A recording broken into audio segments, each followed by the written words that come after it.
And what I like to do with a turkey is dismember it and then put it on the platter. So we're going to take parts off. Then we're going to take the turkey breast, lay it down, and we're going to cut it this way. And then you're going to take your knife and put it on your platter. Okay? So the first thing you have to do is you have to get rid of the leg. All right? Now, every joint, right in there, there's a spot where you put your knife. And you're not trying to crunch bone. It just goes right through. So you're going to give us a little room there. Where are you? And if you just keep putting it back, and back, it comes off perfect. Okay? That's for you. Oh, thank you. I feel like I'm at the fair. A lot of things you can also do is just with your hands. All right? You can take the wing off that way. These things we don't like. You saw where the turkey leg came off, at that joint.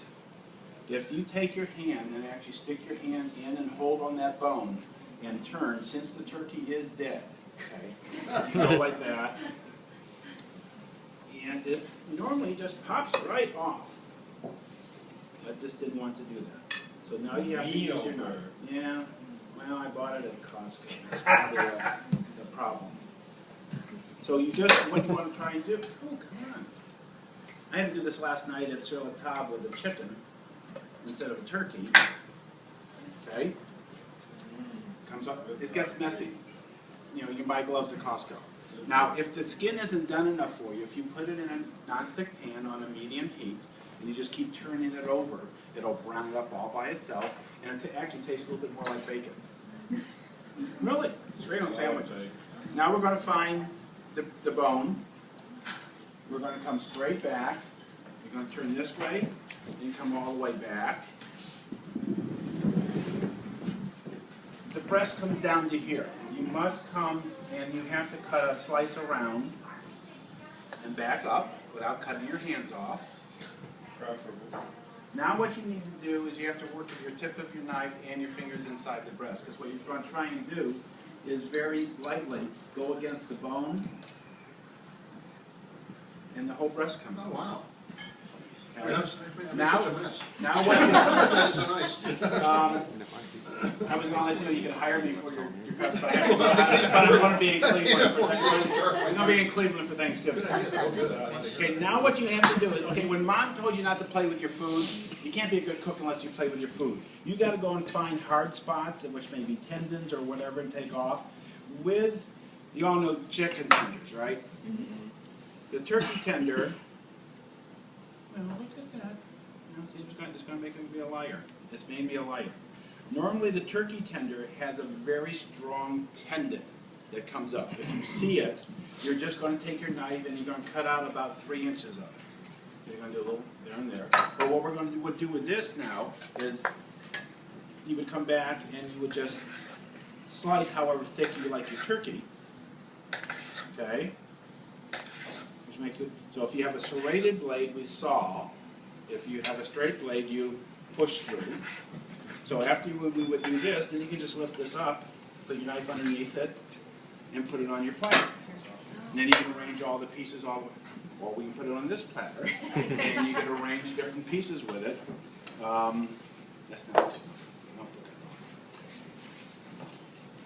easy. So you're also maximizing the amount of turkey you're using. I mean, like usually there's all kinds of little things. Right.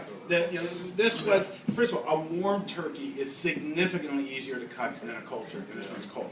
So it's this little movement with the tip of your knife. So you can use this, a utility knife. This happens to be a boning knife, or you can even use a chef knife. You just have to, if you're comfortable doing things like that. But you want to work against the bone.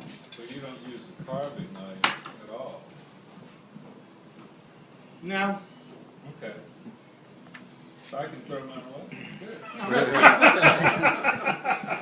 I use That's for roast beef. This Okay, is the knife I use for just about everything I do. Right, yeah. Okay. But But a carving knife, if you want to carve on, you want to, you're going to cut, just nice long slices there at the table. The one turkey that got away from me at Thanksgiving on the platter, that went down the whole table, I decided, okay, I'm going to start doing this in the kitchen and just arrange it on the platter. okay. So you all saw that. You just Yeah, that's- dig in there. Much easier than what I, Well, like you once- say, once- typically slicing. Yeah, I mean, once you get it down to here, now, now it's very simple, just, well, now you're broken apart. Warm turkeys stay together, Plus cold you're cutting turkey. it against the grain. You which makes always, it easier. you always have to cut across the brain, Right. the grain. Okay, and this guy, just do your turkey warm, not cold, because then they fall apart on you. That was the whole thing. Yay! Is there any questions? Awesome. What do you think about electric knives? You like I electric? don't think of Yeah, you don't I use $350 shipping. like. And mesh your TV reception up. I think all they do is chew things up and. Oh, yeah, I know. My grandfather used to use them all the time. But I teach knife skills. I'm the knife expert at Carve, and that's all, the little sawing thing, I think have a little bit more control of it. Sure, sure, sure. Well, I saw, That's throw that out. I like the cut, I love cut, what I You know, I liked you before. got. I know, That's but it's it. good stuff. Well, they've gotten better. It's,